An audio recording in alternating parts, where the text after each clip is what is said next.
Acara ini dipersembahkan oleh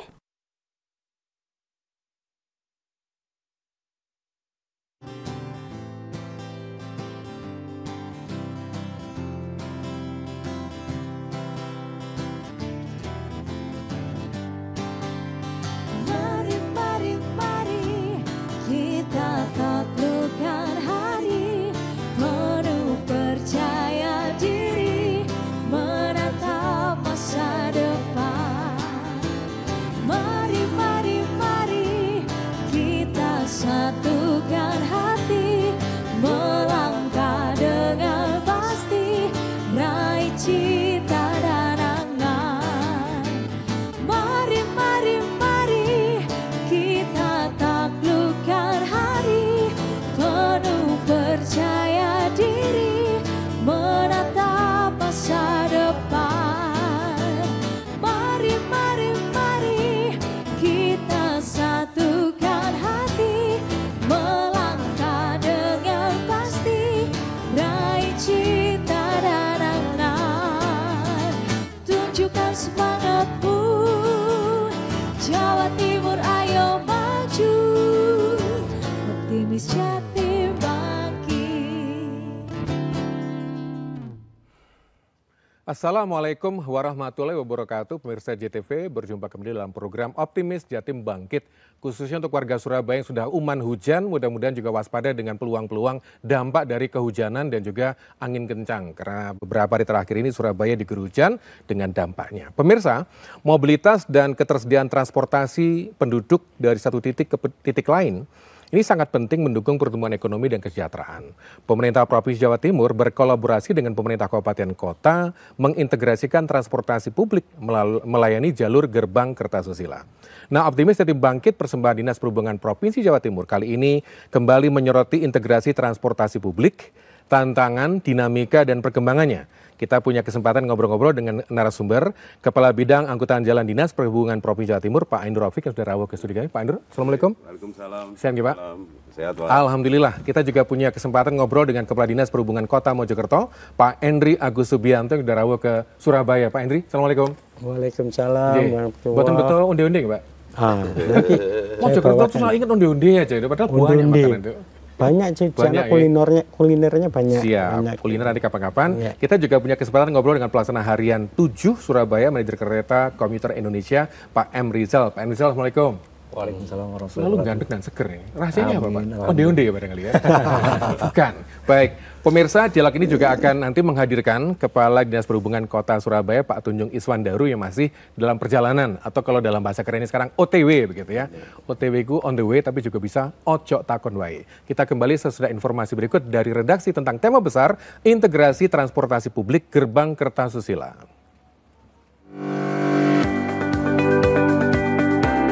Integrasi transportasi publik di Jawa Timur kini terus berbenah dilakukan.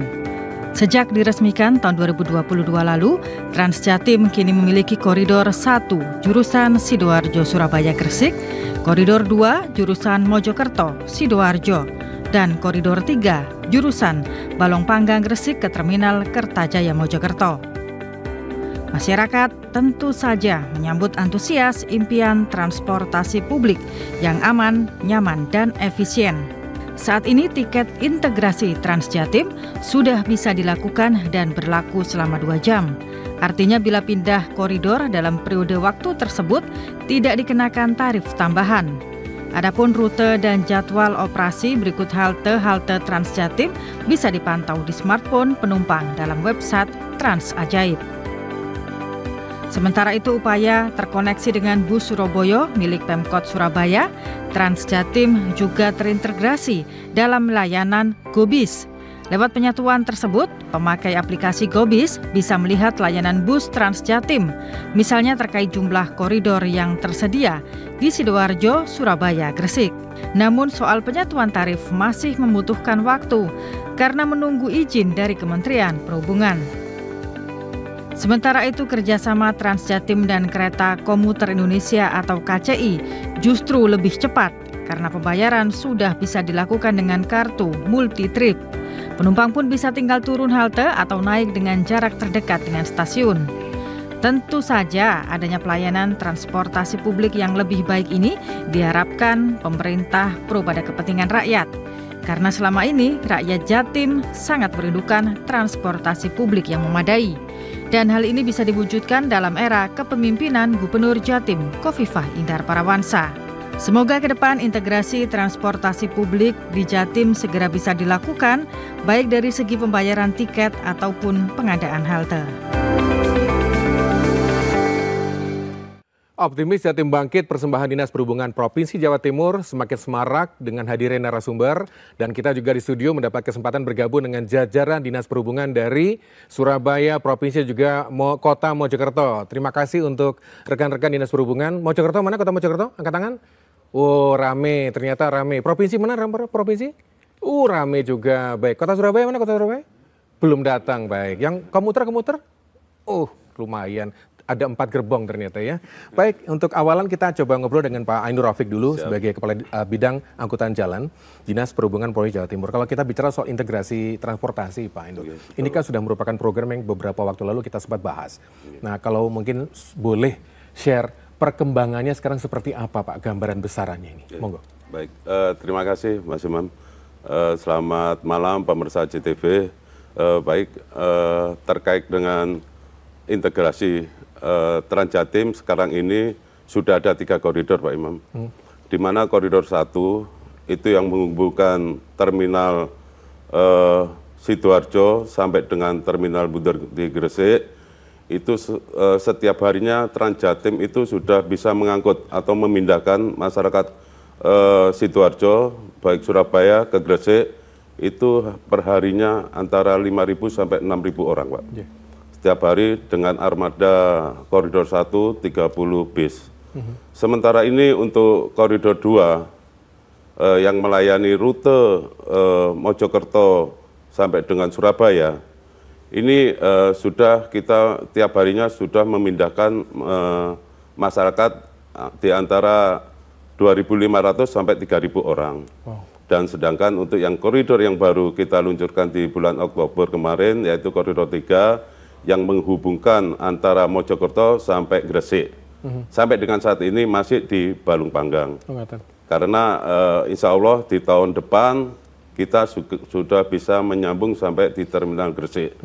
Alhamdulillah nanti masyarakat yang antara Mojokerto sampai dengan Gresik yang selama ini tidak ada transportasi sama sekali, dengan adanya Transjatim di koridor 3 itu akan bisa menumbuhkan perekonomian di wilayah tersebut. Betul.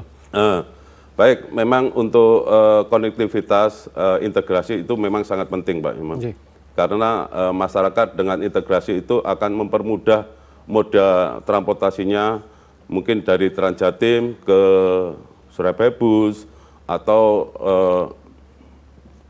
perpindahan koridor dari koridor 1 ke koridor 2 atau koridor 3.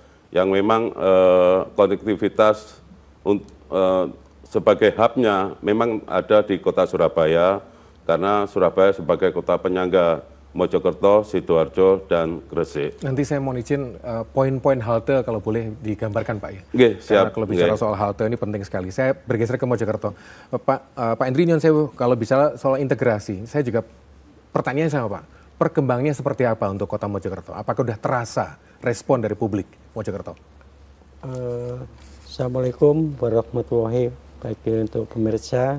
Dan perlu kami sampaikan Pak Iman terkaitan dengan koneksitas kendaraan dengan adanya koridor 2. Namun saya cerita sebelum dengan adanya koridor 2 itu sudah ada embrio yang mana bahwa ada pemandu moda transportasi antara Mojokerto Juanda. Awalnya itu ada, kemudian difasilitasi oleh angkutan Damri. Awalnya itu embrionya dari situ. Kemudian di tahun 2023 ini ada Transjatim koridor 2, kemudian disambung dengan koridor 3.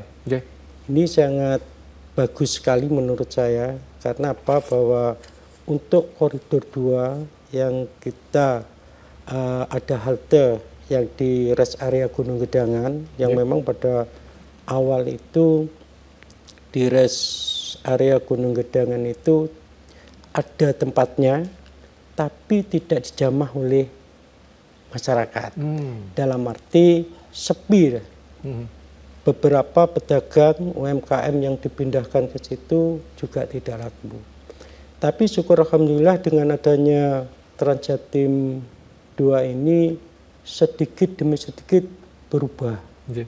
Sehingga untuk UMKM mulai ada pembeli, kemudian juga parkir itu juga sudah banyak. Betul. Itu saya sebetulnya untuk melihat Trans Jatim 2 ini jalan apa tidak di Kota Mojokerto. Itu hanya saya melihat bahwa parkir yang ada di situ banyak, berarti pengguna Trans Jatim itu begitu juga banyak. Baik. Nanti kita coba dalami Pak Indri sebentar. Pemirsa, kita akan pendalaman lagi bagaimana dari sisi layanan komuter yang juga merupakan bagian dari integrasi ini. Diskusi kita akan semakin lengkap dengan hadirnya Kepala Dinas Perhubungan Kota Surabaya Pak Tunjung Iswandaru, atau kalau dalam sandi mereka itu adalah Surya 26. Kita jeda sesudah informasi berikut ini.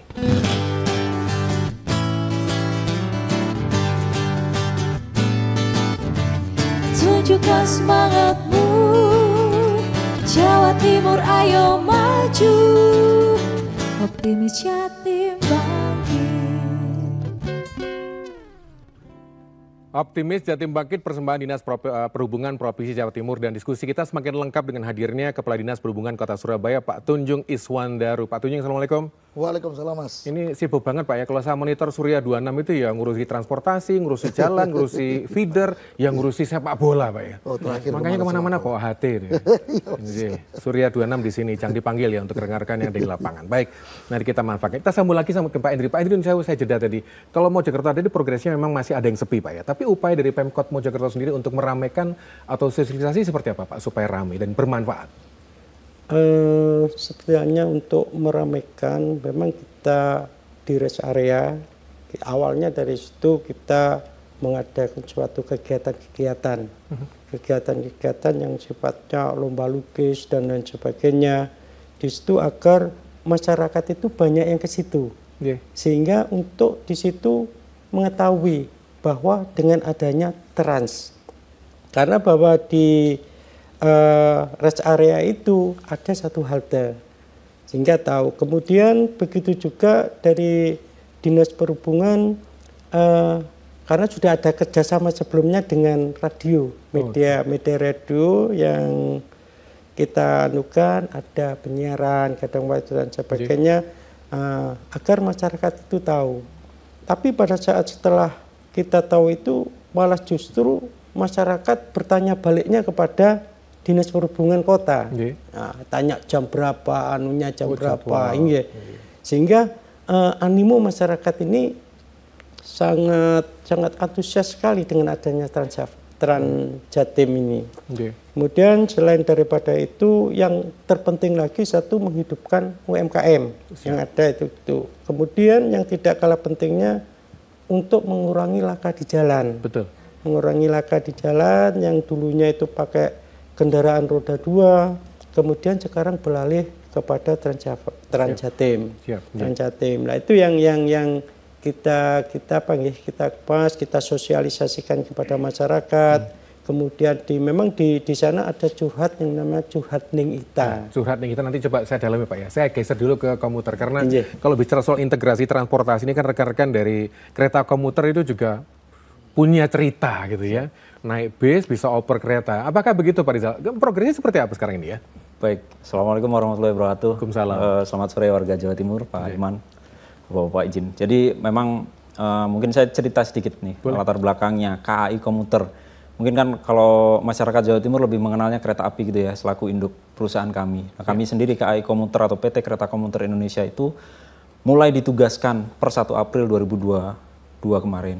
Nah tentunya harapan dengan hadirnya KAI Komuter ini layanan harapannya adalah layanan angkutan komuter seperti halnya di Jakarta maupun Jogja Solo, atau memang yang saat ini sudah jauh lebih duluan gitu ya tentang angkutan komuter, itu juga bisa diterapkan di Jawa Timur. Tapi tentunya kami selaku operator juga terus berkoordinasi dengan pemerintah kota, provinsi, disub, dan pihak-pihak terkait gitu ya, terkait dengan pengembangan angkutan transportasi komuter ini. Ini jurusannya mana aja Pak? Kalau saya lihat kan masih nyebrangnya Sidoarjo, Surabaya, itu sebenarnya mana sih komuter ini?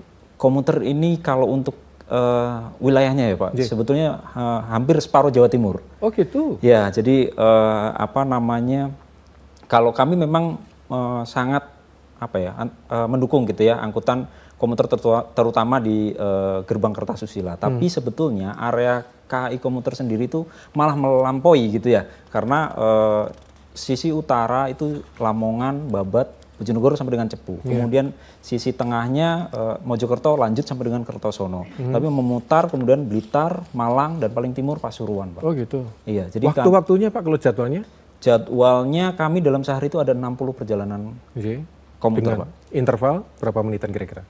Kalau interval mungkin tidak bisa dibandingkan seperti Jakarta ya, masih intervalnya bisa 1 jam bahkan lebih, karena memang relasinya berbeda-beda. Mungkin seperti itu sih Pak. Kalau untuk integrasi kan bicara juga soal tiketing, apakah bisa belanja tiket untuk kebutuhan kereta komuter juga bisa nyengkel bis atau sebaliknya? Betul. Pribon Pak Rizal? Ya, jadi mulai Agustus kemarin kami mencoba berkolaborasi gitu ya. Alat bayar kami yang namanya kartu multitrip yang memang biasa digunakan untuk alat bayar sebagai penumpang komuter atau KRL di Jakarta maupun Jogja itu sudah dapat digunakan di Transjatim ya. Itu pun juga tidak menutup kemungkinan bisa bekerja sama dengan moda transportasi yang lain seperti halnya di Jakarta. Namun kembali lagi kami prinsipnya sangat terbuka dan mengembangkan sistem kami untuk bisa dimanfaatkan masyarakat Jawa Timur dan sekitarnya. Baik, pemirsa JTV juga bisa berpartisipasi di program ini karena dialognya juga bukan hanya dialog narasumber saja, tapi Anda sebagai pemirsa dan juga pengguna transportasi yang terintegrasi ini juga bisa bergabung lewat nomor WA kita. Saya ke Pak Tunjung. Pak Tunjung, kalau kita bicara soal gagasan, konektivitas, kemudian integrasi transportasi publik, Surabaya pasti punya peranan besar karena saya lihat mondar-mandirnya Surabaya Bus ini sudah kerasa banget, ditambah tuan rumah Piala Dunia ini ada bis listrik, ada bis tambahan khusus gitu. Mungkin seperti apa Pak progres perkembangannya sekarang ini? Ya, jadi untuk progres pengembangan tentunya ya mungkin kalau kita udah mulai tahun 2018 ya, dengan Surabaya Bis itu, jadi memang belum terlalu masif semuanya, tapi dibantu sama feeder ini juga sudah lumayan banyak jurusannya Pak ya. Jadi dan mereka angkutan tersebut sudah terintegrasi baik dari rute maupun terintegrasi dengan pembayaran kan gitu. Nah, jadinya harapannya ini memudahkan masyarakat penggunanya ya. Terus kemudian pembayaran pun kalau di kami pun juga terintegrasi hanya 1 kali pembayaran apabila berpindah moda dalam kurun waktu 2 jam, mungkin sama dengan yang lain, tinggal kami nanti kedepannya kita kembangkan dengan Transjatim untuk bisa berpindah moda dengan pembayaran minimal seminimal mungkin, kemudian dengan mungkin yang satunya lagi Semanggi itu harapannya mengurangi biaya transport dari masyarakat ya Pak ya, karena cukup terasa ini kalau harus berpindah-pindah bayar cukup terasa. Karena itu gimana Pak mekanismenya Pak? Mekanisme jadi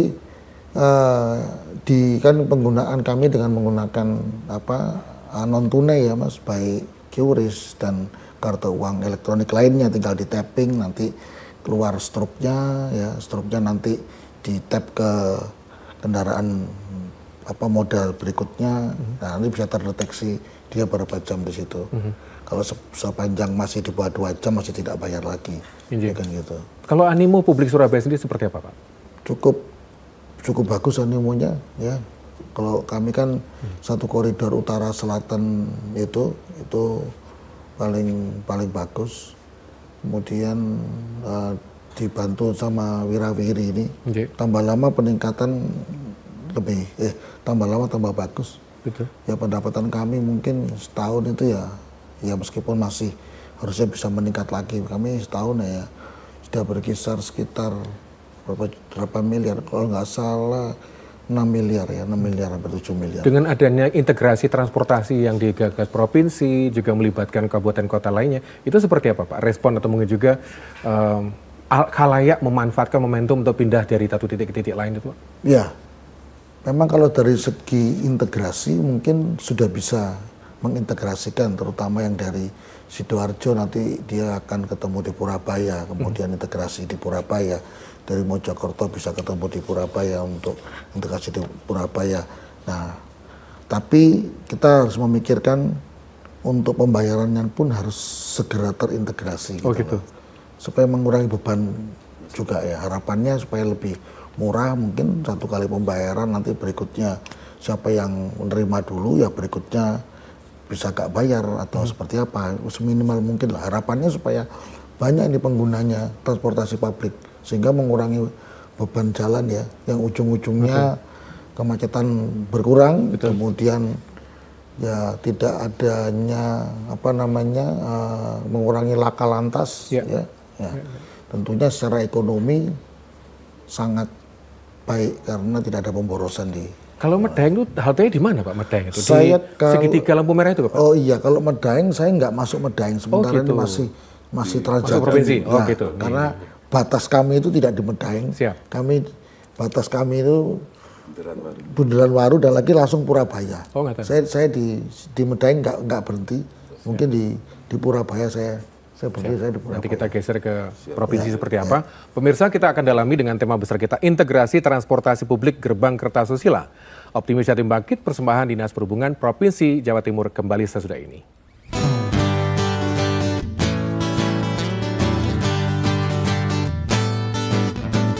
Tunjukkan semangatmu, Jawa Timur ayo maju, optimis Jatim Bangkit. Optimis Jatim Bangkit, persembahan Dinas Perhubungan Provinsi Jawa Timur. Pak Nurofik dan Sewu, kalau saya fokus pada panjenengan sementara ini, pasti pemerintah provinsi sudah punya rencana atau punya mimpi ke depan jauh hari. Bisa kasih bocoran Pak, seperti apa? Sesudah sekarang ada gitu, plan ke depannya apa Pak kira-kira? Baik Pak Siman. Tadi yang pertama sudah saya sampaikan bahwasanya Transjatim terus akan mengembangkan Pak, mengembangkan koridor-koridor berikutnya. Memang yang selama ini terutama untuk koridor 3 memang kita masih di Balung Panggang Pak. Insya Allah di tahun 2024 kita sudah bisa nyampe ke Terminal Bundaran Gresik. Untuk yang kelanjutan pengembangan Transjatim koridor 4 mungkin nanti akan ada rute Terminal Bundar sampai Terminal Paciran Pak. Paciran Lamongan. Itu ada sekitar 51 km mungkin Pak, kalau dari Bundar ke Paciran. Dan nanti itu juga akan terkoneksi dengan Pelabuhan Paciran. Yang dimana Pelabuhan Paciran itu juga dikelola oleh Dinas Perhubungan Provinsi Pak. Kapan Pak itu Pak? Insya Allah nanti di tahun 2024 Pak. 2024. Dan Transjatim juga untuk pengembangan koridor juga nanti ada yang Mojokerto sampai Pasuruan juga Pak. Nanti yang Mojokerto Pasuruan mungkin terkoneksi juga dengan koridor 1 yang ada di Terminal Porong, dan nanti dari Porong ke Terminal Pasuruan. Dan mungkin nanti ada lagi dari Bangkalan ke Surabaya juga Pak Iman. Lewat Suramadu? Insya Allah lewat Suramadu sampai Terminal Purabaya, yang itu kemarin juga sudah sempat kita bicarakan dengan Pak Tunjung, Kadis Kota Surabaya, bahwasanya untuk Surabaya Madura nanti kita hubnya ada di Terminal Purabaya. Dan PR lagi yang nantinya pengembangan Transjatim koridor selanjutnya yaitu Sidoarjo Purabaya Pak, yang lewat arteri. Dan itu nanti betul-betul suatu kebanggaan apabila di jalan arteri antara Sidoarjo sampai dengan Purabaya itu, karena kepadatan di situ luar biasa. Apabila nanti Transjatim bisa mengaspal di situ, insya Allah nanti bisa mengurangi kepadatan lalu lintas, terutama roda 2 yang hinterline-nya komuternya bolak-balik antara Surabaya Sidoarjo. Pak Ainur, dengan kondisi sekarang ini, dengan rute dan trayek yang existing, itu tantangannya apa Pak? Karena saya dengar-dengar kok karena bersinggungan dengan rute tertentu, kok nanti gimana Pak? Izin Pak Iman, untuk terutama ini yang bermasalah, ya ada sedikit kendala terkait dengan koridor 2. Memang koridor 2 itu rute yang sebenarnya itu adalah kita menggantikan bis hijau, Mas. Di mana rute terminal Kertajaya sampai terminal Joyoboyo. Kenapa kita kemarin itu masuk ke terminal Purabaya? Karena pada saat itu di tahun 2022 itu karena kita keterbatasan anggaran, kita itu bisa masuk di Purabaya. Dengan konsekuensinya kita sudah ada kesepakatan dengan angkutan existing, karena pada tahun 2023 ini di bulan November kita sudah harus kembali ke rute asli. Rute aslinya mana? Yaitu terminal Kertajaya ke Bungrasi, Purabaya, ke Joyoboyo, Pak. Joyoboyo. Ke Joyoboyo. Dan kita selalu koordinasi dengan Disub Kota, mungkin nanti Disub Kota masih menelaah, Pak. Apabila kita nanti masuk terminal Joyoboyo, jadi kita bisa nanti terkoneksinya dengan Surabaya Bus di terminal Joyoboyo, di TIC-nya. Baik, kita geser ke Mojokerto. Pak Endri, saya kalau bicara soal ke depan, tentu saja Neng Ita juga punya mimpi ya Pak, punya harapan dan juga mungkin ekspektasi sekaligus perencanaan. Apa yang dititipkan Wali Kota Mojokerto kepada jajaran Dinas Perhubungan untuk mengintegrasikan supaya tetap solid dan betul-betul bermanfaat? Mau nggak Pak? Oke, terima kasih Pak Iman. Keterkaitan dengan hal itu, memang Kota Mojokerto sebagai kota pariwisata yang berbasis sejarah dan budaya. Nah, keterkaitan dengan itu nantinya rencana ke depan, karena bahwa transportasi ini kan sudah kebutuhan, kebutuhan. Kita rencana mencoba nanti ada feeder yang mengantarkan ke destinasi-destinasi wisata. Itu akan kita mencoba itu, dan nanti kita akan integrasikan dengan bis Trans Jatim. Nah itu nanti agar kedepannya ada ada connect yang keterkaitan dengan hal itu, sehingga bahwa impian dari Disub khususnya pada saya itu banyak wisatawan yang datang ke Kota Mojokerto. Itu harapan saya. Tapi dalam hal ini nanti tentunya kita kaji terus. Kita mengkaji dan kita konekkan dengan Transjatim. Transjatim itu nanti ke depannya akan kita tindak lanjuti seperti itu, Pak Iman. Senyambang kita masih di Kota Mojokerto, Pak. Gimana gambaran transportasi angkutan kota di Kota Mojokerto? Karena kalau saya lihat pada jam-jam tertentu memang sepi, tapi jam-jam sekolah, jam-jam bubar sekolah itu banyak angkutan yang memang memberikan layanan pada siswa-siswi sekolah. Itu gimana, Pak? Angkot Mojokerto ini? Sebetulnya gini, kalau boleh saya katakan bahwa angkot di Kota Mojokerto ini mati suri. Hidup tidak, mati tidak. Sehingga ngetem di terminal tidak ada penumpang, sudah kebanyakan menggunakan, pada waktu itu menggunakan roda 2, kemudian keterkaitan dengan trans itu kita manfaatkan. Karena bahwa di Kota Mojokerto ini sudah melayani kepada siswa untuk angkutan bus sekolah gratis. Nah, kalau terkait dengan integrasi ini, apakah ada rencana nanti mengembangkan yang mati suri tadi untuk menjadi feeder pada transportasi Jatim di jalur utama, Pak? Kedepannya seperti itu, cuman sementara ini kita manfaatkan karena bahwa untuk kendaraan angkutan sekolah di Kota Mojokerto ini kurang, kita angkat angkot-angkot itu untuk juga melayani, melayani anak sekolah. Nah itu kita masukkan jadi satu di situ dan kita hitung untuk biayanya sehingga dapat membantu bahwa kendaraan saat ini masih kurang untuk itu. Saya izin ke Pak Rizal. Pak Rizal, saya di KCI sendiri, di fasilitas transportasi kereta komuter ini, bisa kasih gambar, Pak? Fasilitasnya apa saja gitu ya? Apakah full musik atau full apa gitu ya? Saya banding ini kalau di Bogor itu full musik ya Pak. Iya. Izin Pak. Jadi memang kami terus berupaya ya memperbaiki layanan, mungkin harapan masyarakat Jawa Timur dengan hadirnya KCI gitu kan, pengen punya KRL seperti Jakarta. Nah mungkin kami sendiri pun juga perlu waktu untuk terus berbenah, kemudian memperbaiki layanan yang sudah ada. Memang saat ini rangkaian yang digunakan masih rangkaian KRD dan rangkaian ditarik loko. Ya.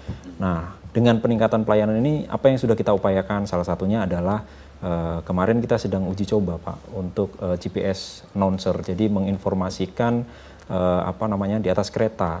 Kan selama ini manual melalui petugas gitu kan. Nantinya sistem informasi di atas kereta ini akan otomatis gitu by GPS. Harapannya adalah penumpang tidak ada lagi yang misalnya kebablasan relasi atau seperti apa gitu sih. Jadi nanti stasiun Nokromo, iya betul, stasiun Sidoarjo, dan itu secara otomatis muncul lewat GPS. Coro Jawa atau coro Indonesia Pak? Ya untuk saat ini masih bahasa Indonesia, tapi tidak menutup kemungkinan bahwa itu bisa kita kita coba juga ya untuk menciri khaskan Jawa Timur gitu. Ada angka-angka mungkin data pengguna KCI sendiri Pak, yang mungkin juga berhubungan dan mungkin connectivity-nya memang nyambungnya ke Transjatim atau mungkin juga ke integrasi transportasi ini Pak. Ada nggak angkanya itu? Jadi kalau kami sendiri setelah melakukan pengelolaan di Jawa Timur ini, khususnya untuk wilayah Surabaya dan sekitarnya, dalam satu hari itu kami mampu mengangkut penumpang di rata-rata ya Pak ya, kurang lebih di 35.000 per hari. Baik. Ya mungkin angka ini kalau dibandingkan dengan di Jabodetabek masih cukup jauh. Karena rute gemuk mana Pak? Rute gemuk itu justru malah rute tengah ya. Tengah itu maksudnya perjalanan ke arah Surabaya, Wonokromo, Mojokerto, sampai dengan Kertosono, Blitar. Begitu pula sebaliknya dari arah ke selatan gitu ya, Wonokromo, Bangil, Malang, Blitar. Karena memang rute kami ini memutar Pak, sama-sama bertemu di Blitar. Waduh, jadi tinggal di Pasuruan, di Bangil, tapi kerjanya di Surabaya bisa kelakon kalau gitu ya? Sangat bisa Pak. Baik, pemirsa kita akan ngobrol dengan Kepala Dinas Perhubungan Kota Surabaya seperti apa strategi dan juga kiat-kiatnya untuk betul-betul solid integrasi ini. Kita jeda sesudah informasi berikut.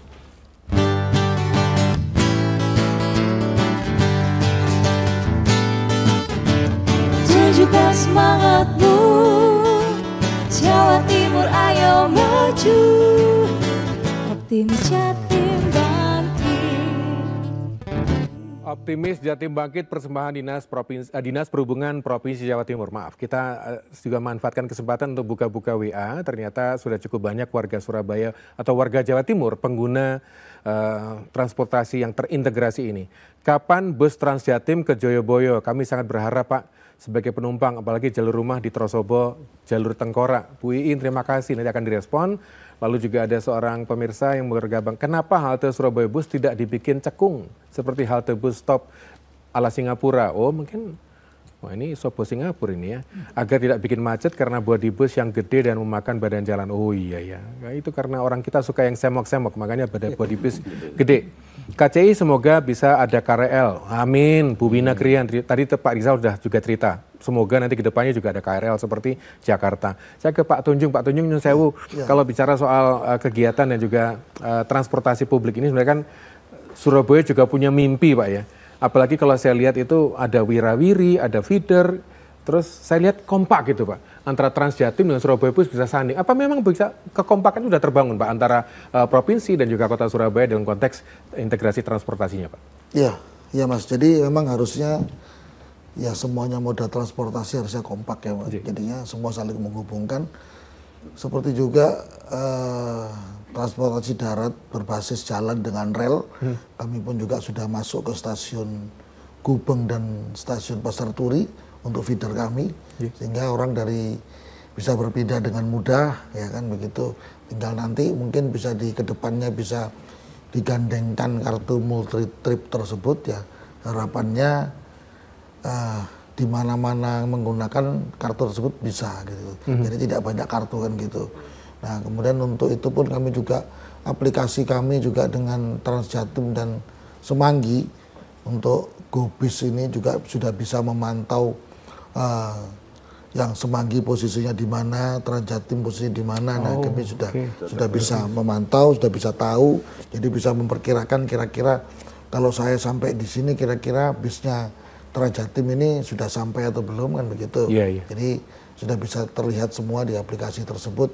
Ya kita memang mengembangkan terus aplikasi karena masyarakat ini sekarang membutuhkan kepastian, termasuk waktu ini. Jadi jangan sampai terbuang ya. Karena angkutan umum ini kalau mempunyai nilai plus-plus ini laku. Tapi kalau angkutan umum ini nggak punya nilai plus-plus itu saya rasa sama aja nggak laku juga kan gitu. Ya. Bicara soal plus-plus nih Pak, karena bodinya juga plus-plus, makanya ada perhatian kenapa halte Surabaya Bus tidak dibikin cekung atau mungkin juga agak masuk supaya tidak memakan badan jalan. Mungkin Pak Tunjung mumpung bisa berespon. Jadi memang ada jadi gini. Itu tipikal daripada desain daripada jalan tersebut. Ya, kalau dia ada lay-by-nya atau busway-nya, tentunya itu lebih tidak mengurangi kapasitas jalan. Tetapi kadang-kadang ini memang desain jalan existingnya tidak memungkinkan untuk dibuat busway kan gitu. Tidak mungkin dibuatkan lay-by di situ kan gitu. Nah, karena memang lay-by dan busway ini harus desain dari awal ya. Mungkin kalau perumahan baru-baru, jalan yang baru, mungkin kita bisa buatkan, karena terkait dengan pembebasan lahan sekitarnya. Ya, memang sebaiknya memang harus ada lay-by tersebut agar tidak mengganggu kan gitu. Ya mungkin kalau di negara tetangga perencanaannya sudah lebih bagus, kemudian di mana-mana lay-by dibuatkan sehingga kan lajur berpindahnya atau untuk itunya lebih smooth ya, tidak mengganggu kan gitu. Nanti ke depannya mungkin nanti dari pemerintah kota mungkin ada desain-desain untuk jalan tentunya yang bisa baru dan memungkinkan untuk dibuatkan lay-by atau busway itu bagus sekali. Ke depan barangkali ada lomba desain halte barangkali. Sebentar, saya ke Pak Rizal. Pak Rizal, kapan KCI punya KRL? Nah, ini tadi mungkin kelewatan Bos Pas ya. Monggo diulangi Pak. Ini karena ada Bu Wina Krian yang penasaran dan rindu pengen punya KRL. Silakan. Baik, kapan ada KRL gitu ya. Sebenarnya ini harapan bersama ya. Kami sendiri pun juga operator gitu ya. Operator KAI komuter juga berharap segera terrealisasi. Tapi tentunya saya di sini belum bisa memastikan tahunnya ya. Karena memang kan itu berkaitan dengan berbagai pihak gitu ya. Anggaran dan lain-lain gitu. Tapi yang jelas kita berdoa bersama nih, mudah-mudahan dengan hadirnya KAI komuter itu mendorong pemerintah daerah, provinsi dan pemerintah pusat untuk segera menularkan gitu ya KRL di Jawa Timur. Mungkin itu sih harapannya. Yang di studio boleh tepuk tangan dong ini supaya semangat gitu loh ya. Berdoa bersama jangan lupa juga gitu ya. Sebentar, ini nampaknya interestnya pada pemerintah provinsi juga. Nanti Pak Indri saya juga kasih kesempatan. Sebentar, ada harapan untuk sarana transportasi massal ini jam operasionalnya diperpanjang, termasuk Surabaya Bus. Ternyata juga ada yang menanyakan soal tiketing, Pak. Mungkin Pak Indri bisa memberikan gambaran soal tiketing, apakah bisa beli secara online? Nah itu kan, mungkin lewat online di sekarang ini. Monggo Pak. Siap, jadi untuk tiketing memang kita sudah pakai aplikasi Astra Pay Pak. Nah, Astra Pay, nah itu bisa online Pak, karena kita dengan Astra Pay nanti itu banyak kemudahan untuk masyarakat untuk tiketing itu. Karena dengan pembayaran melalui aplikasi itu nanti juga banyak promonya dan masyarakat juga nanti ada poin-poin khusus nanti yang bisa beberapa poin nanti akan bisa jadi pembayaran gratis. Sekarang ini masih musim Pak, tiket bis yang abonemen. Dulu zaman saya masih sekolah, naik Damri itu kan bendino, tek pakai duit receh itu, kadang-kadang pakai abonemen. Gitu. Yeah. Ada pola-pola seperti itu Pak? Jadi untuk Transjatim memang kita masih menggunakan dua metode Pak Siman. Yeah. Pertama dengan pembayaran cashless atau pembayaran non-tunai dan pembayaran tunai. Kenapa Transjatim masih menerima pembayaran tunai? Karena Transjatim itu tadi Pak, kita masih mengakomodir mak-mak yang tidak bisa pakai HP. Oh gitu. Jadi mereka masih kita pembayaran dengan tunai masih kita perbolehkan. Jadi mak-mak perlu belajar bawa kartu, bawa gadget gitu ya. Baik, pemirsa, tema kita adalah integrasi transportasi publik gerbang Kertasusila dalam program Optimis Jatim Bangkit persembahan Dinas Perhubungan Provinsi Jawa Timur. Kembali sesudah ini.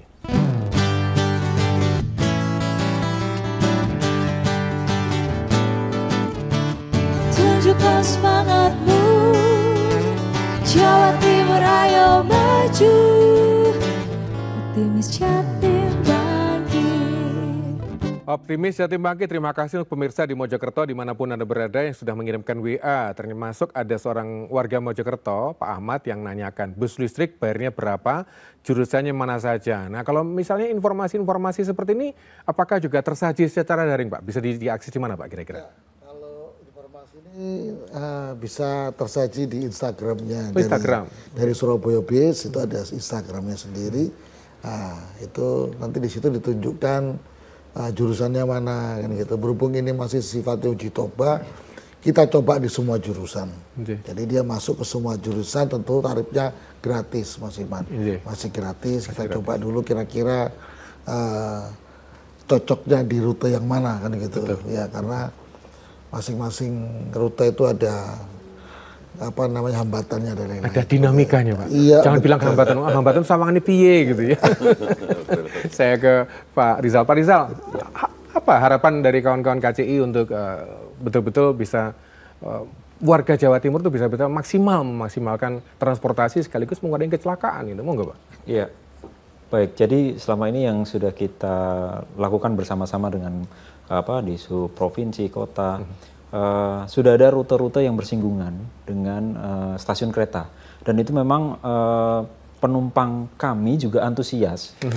Intinya berharap mungkin kedepannya akan ditambah ya kolaborasi antara KAI Komuter dengan pihak-pihak terkait, terutama untuk menyediakan angkutan ya terintegrasi dengan mungkin Trans Jatim, kemudian Surabaya Bus dan transportasi lainnya. Betul. Gitu sih, Pak. Luar biasa. Pak Hendri, pesan mungkin dari Dinas Perhubungan Kota Mojokerto, ada harapan, Pak, untuk sekaligus masukan untuk Jawa Timur, monggo. Terima kasih.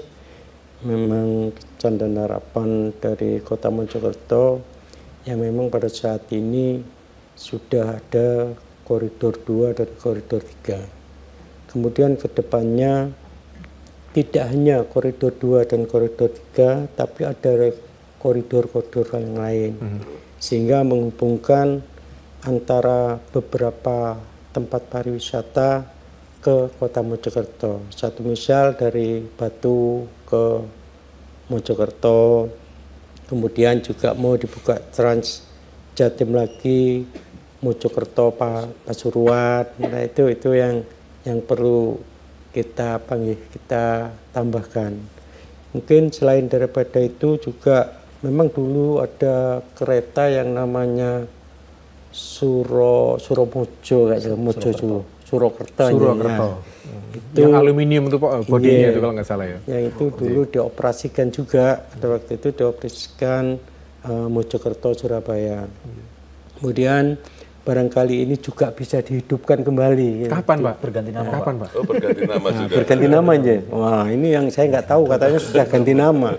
Memang dulu itu ada sehingga masyarakat ini bisa memilih kalau misalnya mau ke Joyoboyo naik bus, misalnya ke Terminal Semut, misalnya bisa naikkan itu. Harapan saya itu semua mempermudah untuk masyarakat itu untuk mengakses dan menggunakan baik itu trans maupun kereta. Tadi nyentuh feeder, Pak. Feedernya Mojokerto kapan, Pak?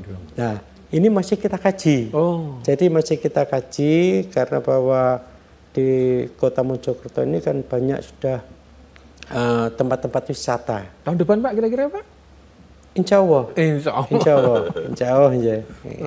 Kalau saya jadi lagi itu. Wow. Wah, tepuk tangan untuk Bapak. Luar biasa.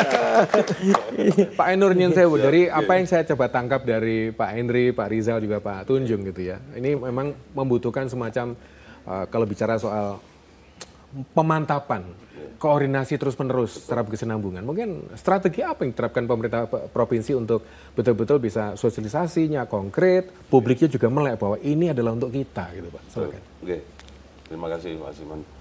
Jadi di Dinas Perhubungan Provinsi Jawa Timur memang ingin mewujudkan bahwa Trans Jatim itu bisa terkoneksi di GKS, terutama gerbang Kertasusila. Dan kita semua yang ada di GKS ini kita sudah kolaborasi, sudah komunikasi terkait ke harapan masyarakat terkait dengan transportasi umum yang aman, nyaman, dan yang terpenting terjangkau. Dan kepastian layanan transportasi itu yang sekarang ini sangat dibutuhkan oleh masyarakat. Dengan kepastian layanan transportasi, masyarakat dengan mudah untuk mendapatkan layanan transportasi itu sendiri. Dan kita terutama untuk Disub Kabupaten Kota yang ada di penyangga Kota Surabaya, kita sudah kolaborasi Pak Iman. Kita selalu komunikasi, kita sering rapat bersama terkait dengan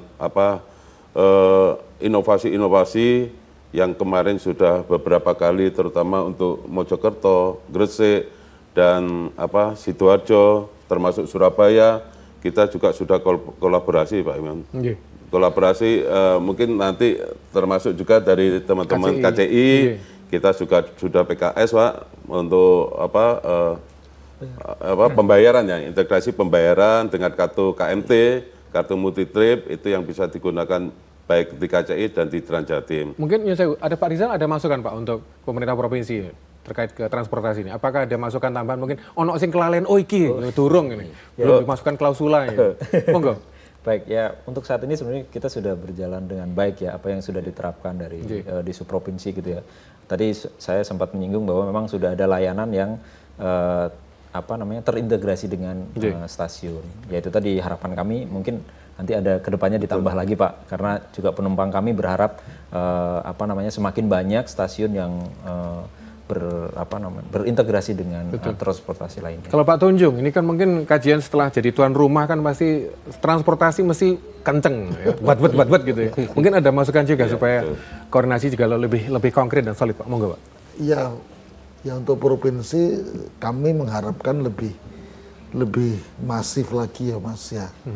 Tentunya terkait dengan yang terdekat Sidoarjo, Surabaya kan gitu. Kalau kita lihat pagi hari dan sore hari itu amat sangat tinggi ya, yang bergerak dari Sidoarjo, Surabaya, Sidoarjo itu sebaiknya kalau memang dibuatkan angkutan yang massal yang bisa istilahnya itu direct service ya, dari jantung kota Sidoarjo sampai jantung kota Surabaya bisa direct service yang bisa memuat banyak kan gitu, sehingga mengurangi beban jalan. Dan lagi mungkin Sidoarjo Surabaya, Porong Surabaya mungkin hanya beberapa menit saja. Jadi orang ada tinggal milih mau macet ya naik ya pakai jalan raya kan gitu. Kalau nggak mau macet ya pakai alternatif yang lainnya kan gitu. Kebayang saya ini. Kalau mau pengen sop buntut langsung nyengklak gitu ya. Pengen onde-onde pengen sate atau mungkin rawon Paruan langsung nyengklak gitu ya. Aduh, harapannya itu. Mau nongkrong di foto-foto di Tugu Surabaya tinggal nyengklak gitu beresnya. Mau barangkali soto nasi boran di Lamongan nyengklak gitu beres Pak ya. Betul. Pak Imam izin mungkin nanti ke depannya saya dengan KCI juga kolaborasi terkait dengan aplikasinya juga Pak. Jadi dengan aplikasi Trans Jatim Ajaib nanti kita juga bisa melihat keretanya KCI. Jadi kita bisa masyarakat lebih nyaman lagi terkait dengan integrasi kita dengan KCI. Dan dengan Pak Tunjung juga kita sudah melakukan PKS Pak. Kedepannya kita juga ada terkait dengan pembayaran, integrasi pembayaran Trans Jatim dengan Surabaya Bus juga. Mantap. Pak Enur terima kasih untuk rawuh kami. Maturnuun, Pak Hendri terima kasih. Pak Rizal juga terima kasih. Surya 26 terima kasih untuk partisipasinya. Dan juga teman-teman perhubungan semuanya dari jajaran Kota Surabaya, Kota Mojokerto dan juga KCI, tepuk tangan semuanya. Ini matur nuwun. Saya Iman Diwartanto, terima kasih juga untuk partisipasi panjenengan sudah mengirimkan WA. Beberapa di antaranya sangat-sangat luar biasa, tapi ada benang merah yang jadi saya pilih-pilih. Matur nuwun, sampai jumpa lagi. Wassalamualaikum warahmatullahi wabarakatuh. Waalaikumsalam warahmatullahi wabarakatuh.